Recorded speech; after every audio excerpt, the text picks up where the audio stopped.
Inabot naman ang mahigit 14 na oras bago naapula ang sunog sa isang warehouse sa East Service Road sa Parañaque City.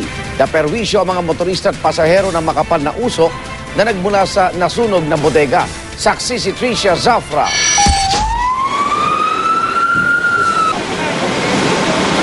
Alas 11 pa ng gabi nitong Huwebes nang sumiklab ang apoy sa bodega ng Suy Sing sa East Service Road. Mabilis na kumalat ang apoy sa mga nakaimbak na grocery items at umabot sa ikalimang alarma. Bumagsak din ang bubong ng bodega.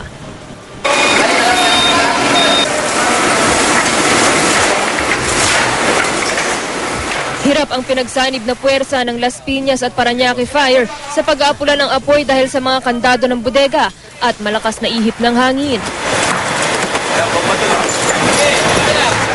Yung hangin pa gano'n, hindi natin pwedeng salubungin, pukin tayo. Kaya ang maneuver natin dito sa likod, para ma-penetrate natin. Naideklara mang under control ang sunog alas 5:30 ng madaling araw nitong Biyernes. Tuloy pa rin ang pag-alab ng apoy hanggang tanghali. Buong umagang perwisyo sa mga motorista at pasahero ang makapal na usok hanggang sa magdeklara ng fire out 1:30 ng hapon. Medyo malabo kasi yung daanan yung kalsada Mga nasa ulo sa ilong. Wala namang nasaktan o nasawi sa sunog.